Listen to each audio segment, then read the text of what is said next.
a weekend.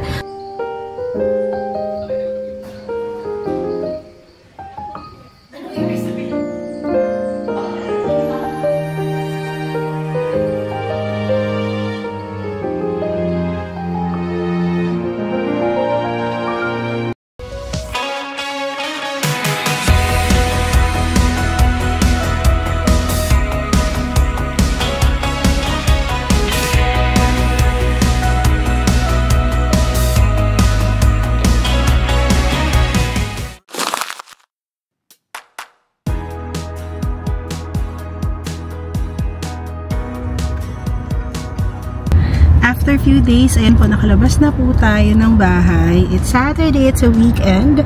Welcome to another day, another vlog. Ayan kami ni Sach. We're on our way to Festival Plaza kasi may check-up tayo. Wala na tayong Mounjaro, so kailangan natin ng refill ng ating mga turok-turok. Kukuha lang ako ng Mounjaro meds and then meron tayong mga errands for today.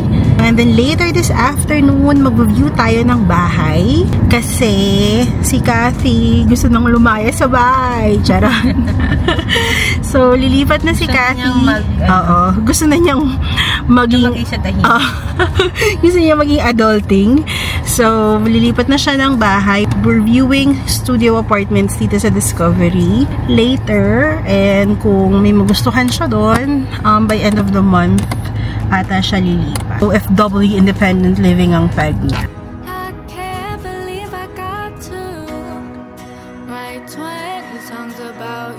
Dito na tayo sa Festival Plaza.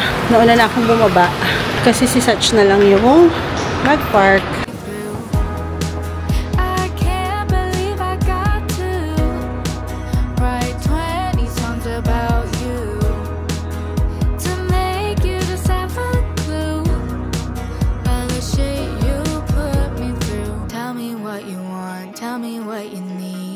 Ang hirap i-please nung doktor ako.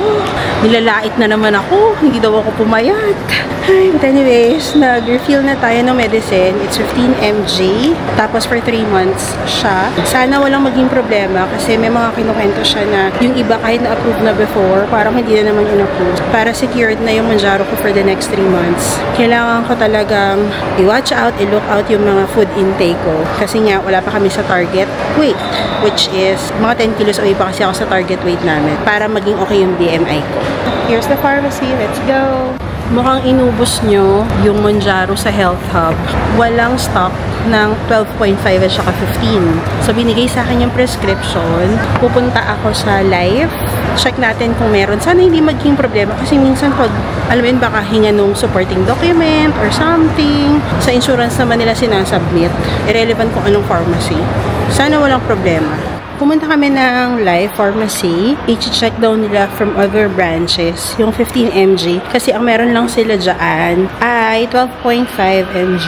So, i-deliver na lang daw nila. So, sana naman meron.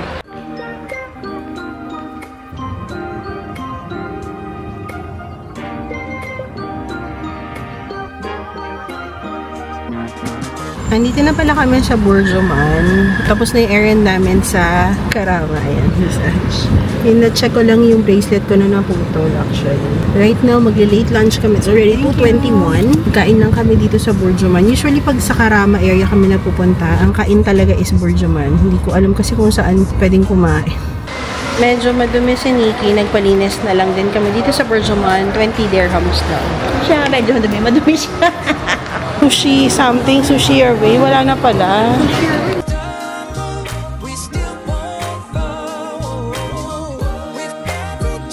Tapos sa kanya, tapsilog, akin, roast beef, and then gusto ko lang talaga ng pancake.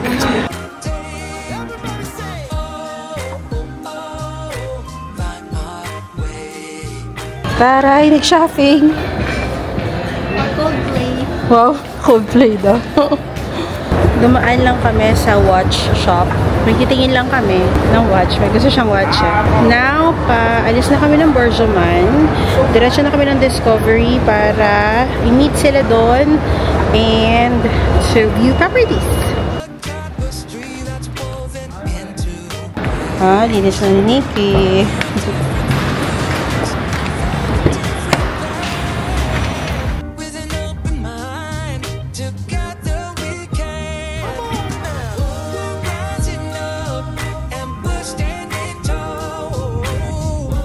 Andyan sila somewhere.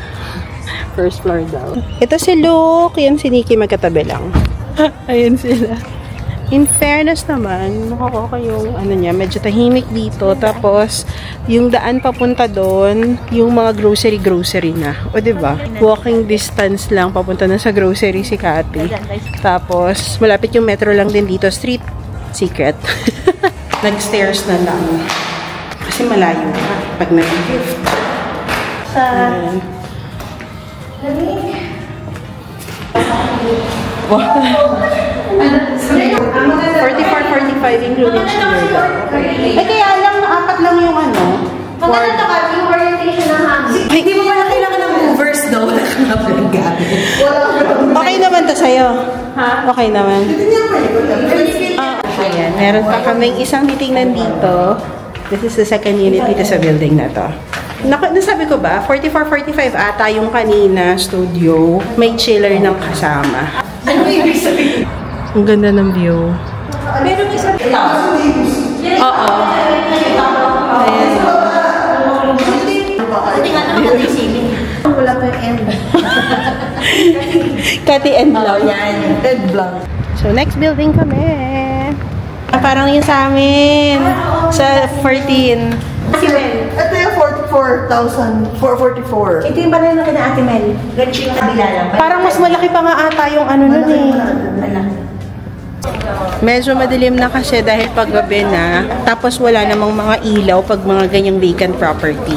May chiller na. 44.5 yun, may chiller at may balcony siya. We are here! So, ito yung isa sa mga favorite namin na Starbucks. Parang ito yung brain dump Starbucks namin. Kasi pwede kaming tumambay na walang tao. Pag nag-ano kami, brainstorm ng mga kung anik-anik, mga plans in the future, ito yung pinupuntahan naming Starbucks so far. And consistent naman yun, guys. May mga big decisions kami na kailangan namin mag-usap-usap. Yung bago kami lumipat ng bahay doon sa Ibin Batuta, we are considering that over a 2-bedroom dito sa Discovery. Medyo may price difference. Kaya inisip namin, ano, kaya ba natin? Yung mga ganyang decision. Nung nagpagawa din kami ng bahay, whether ipaparent yung sa Taytay or bibili ng bagong bahay, paano yung renovation, dito din kami nag-uusap. So, ayan. Dahil si Cathy, may mga ganong decision siya sa life. Dinala namin siya sa aming place. Diba? Walang tao dito sa taas. And even here.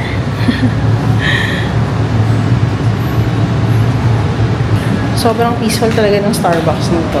Malapit kasi ito sa International School. Dito to sa Jumeirah Park. Kaya siguro yung target market nila or audience, usually pag may school, or umaga.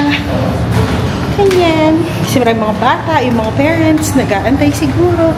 Pag mga ganitong gabi, walang tao.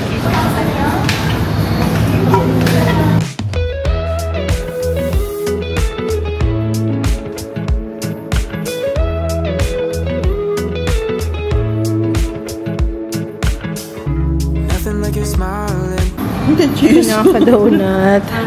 Ayan. Mars. Sa office natin natin may ganito.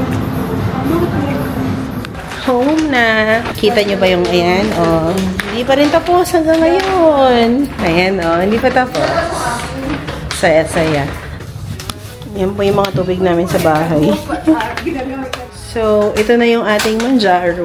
Na-deliver na ng Life Pharmacy. Ayan. So, na-approve naman siya agad. Thank God naman. Wala namang problema. So, 15 mg. Yung dalawang pen, i-deliver daw in 2 days. Tatawagan na lang ako kasi kinukuha pa yung stock. So, the price is, ayan, 1,734 dirhams, which is approximately 28,000 pesos ba? Medyo mahal dito. Hello! Hindi ako nakapag-vlog masyado today. Parang me time, ganyan. And nag-edit lang ako ng vlog, TikTok.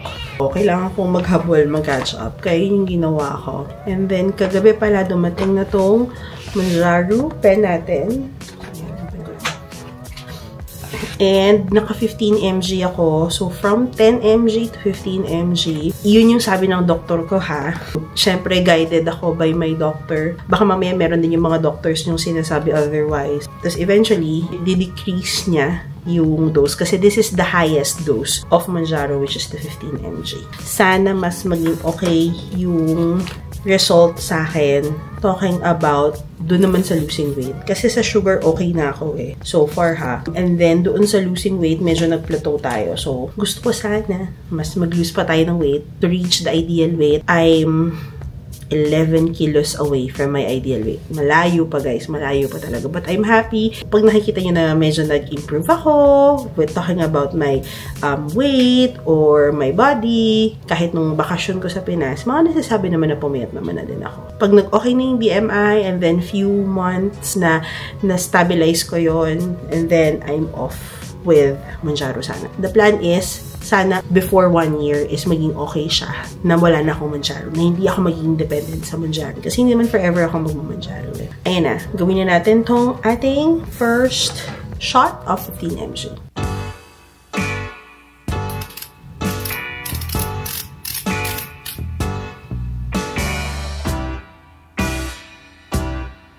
So ayan, tapos na tayo sa ating first injection. For those new with Mounjaro, separate na bibili yung injection. Kaya, pag binigyan kayo ng Mounjaro, i-order nyo na din or bilhin nyo na din yung injection. Otherwise, parang excited na excited kayo mag-inject tapos hindi kayo makapag-inject kasi wala naman kayong pang-injection. So, ganito nyo lang siya mabibili, wala injection. I'll be sharing more ng aking Mounjaro update. Siguro pag naka 6 months na lang din ako. Ano yung mga ginawa ko? Kung babalikan ko ba siya? Ano ba yung masasuggest ko sa inyo? So, I will share that with you once I hit my 6th month. And that would be August, September, October, November, December, January, February 18th. Yun yung technically 6 months ko with Mounjaro. It's already 6:32. Actually, inaantok na ako. Sabi ko, ay, such matutulog na ako. But I'll put this back muna dun sa left. Kailangan talaga siya nasa cool place. Ayan.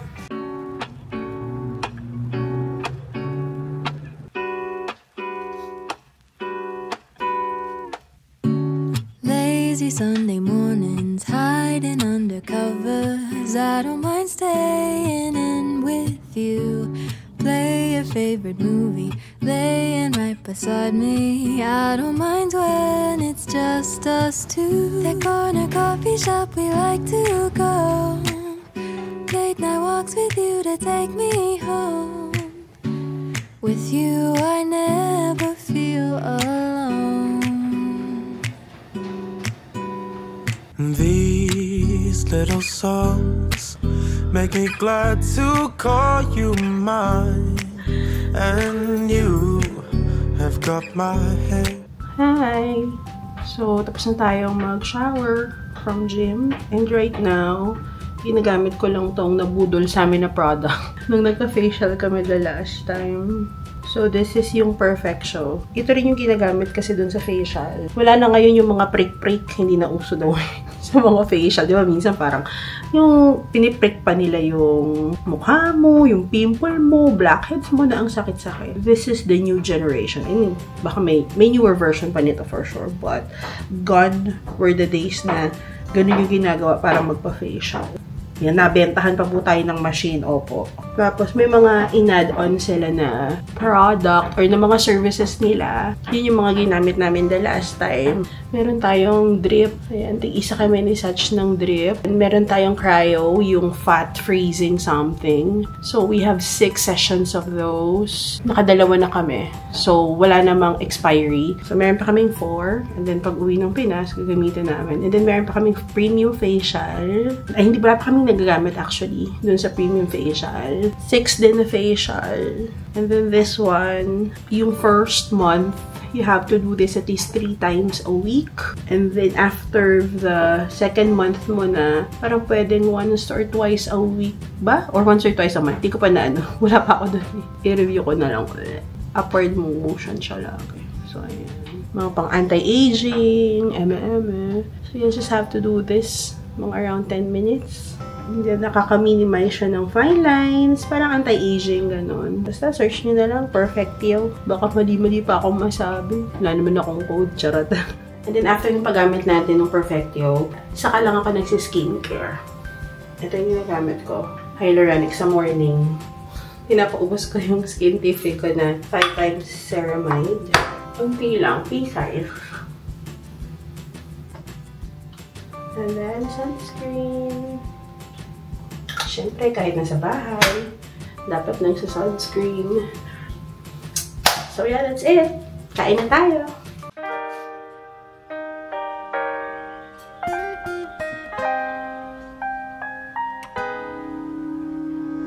So, si Sash nag-prepare ng breakfast, boiled egg, 2, lettuce, and then cucumber, may saging pa. Tapos merong watermelon juice.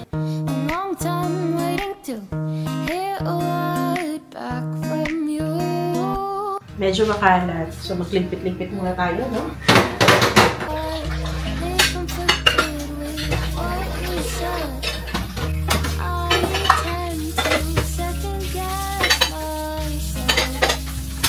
It's time for work. Work from home na. Cause I think that I've been falling ever since that day out in the park. And I don't know if this is love, but maybe this could be the start. Wondering if you feel the same. Finish na yung first meeting ko for today. It's already 10:30. Magkape muna tayo kasi hindi pa ako nagkakape. Tapos pala guys, nag-declutter kami ng mga gamit namin. Like mga clothes, yung mga ayaw na naming mga gamit. Kasi we plan on Saturday to have flea market. So may flea market dito sa Discovery Gardens. I'm not sure yung crowd. Kasi nung flea market kami before sa Zabil, okay, madaming bumibili. Hindi naman sila yung sobrang nagkukuripot. Dito sa mall, which is sa Jebel Ali Plaza, okay din naman yung crowd. I think mga nakabenta kami ng mga 1,500 ata or 1,600 din. Doon sa una kasi nakabenta kami ng mga 2,500 ata sa Zabil Park. So we'll see kung ano ang update dito sa Discovery. Hindi ko pa talaga siya nabobook kasi gusto kong makita muna or ayusin muna namin yung mga gamit namin just to understand kung worth it ba na mag-flea market pa rin kami. But we only have few days or we only have like a day or 2 to decide para maayos din talaga namin. Tapos, masabi din namin, diba? Mali yun naman within the area kayo. Pwede kayong mag-visit at pumunta. Andyan yung na-declutter ni Sisi, yung box. Almost full na yan. At saka ayang mga maleta niya. Ayan yung dadalhin daw for flea market. Hindi pa ako tapos, pero ayan yung sa akin naman for flea market.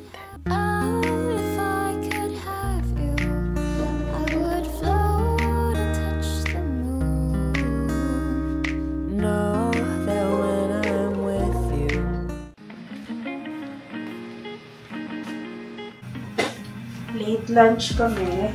Though nag-snacking naman kami ng mga nuts ni Sach kanina. But it's already 4 o'clock. May onti pang chicken. So, ginawa ko na lang adobo para mabilis. Tapos for dinner, though hindi ko sure kung makakain pa kami ni Sach ng dinner. Pero nagbaba ako ng pork chop. Pork chop na dala namin from Pinas.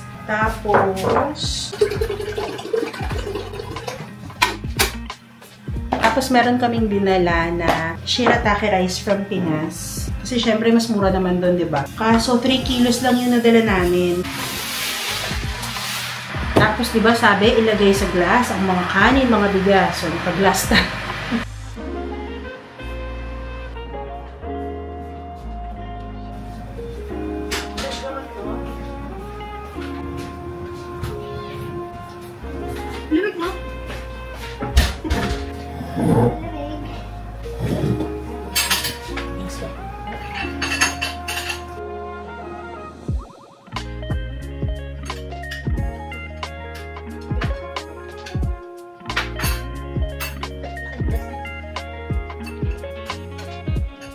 It's after work. Ang oras na ba? 6 o'clock na. 6:13. Nagpiprito lang ako ng pork chop para dinner namin. Pero kasi lalabas kami ni Sach. Punta kami ng Eden para pagdating ng dalawa, may pagkain na sila. So, nagsain na rin ako para sila madam, makakain na pagdating nila at hindi na magluluto. Pero kasi may titingin lang ako sa H&M para sa aking OOTD tomorrow for Coldplay. Meron lang wala akong susuotin. Kung meron lang makita na mas okay, di ba? Or tinilante. Si Sash kasi meron niyang nabili. Kala nito. Dapat lang naman yun. Kahit na. Anyway, so ayan ang plan for today. OOTD, na wala nagtanong. So, tapos na ako magprito ng pork chop na ulam nila. Tig-isa't kalahati silang dalawa. Ayan si Satch. Nagsaing na rin kami. Ayan, may saing na ha. Saing na. So, it's already 7. Labas kami para pumuntang Ibin. Pasok daw niya si Bash. Para kumain. Minsan nahanapin namin siya, hindi namin makita. Kasi nagka-camouflage siya sa mga kulay ng upuan namin. Alam ko malamig, masarap maglakad, pero nagmamadali din kasi kami ni Satch. Tapos yung H&M kasi dun pa sa may gitna, kaya sasakyan kami. Pero nag-explain ako, di ba?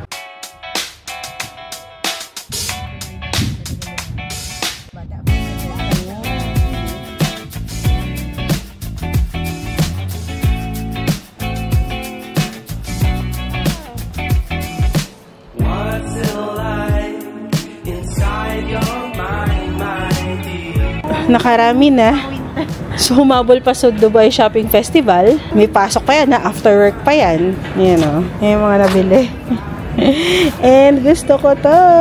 Pares kami ni Sisi, nabili niya. Kasi sabi wala daw size sa akin eh. Hi! Okay na? Kaya na? Tama lang naman ako. Sana dumiretso na lang ako sa bahay. Ikaw kaya may pinakamahal na binili. Hindi, nag-leather jacket.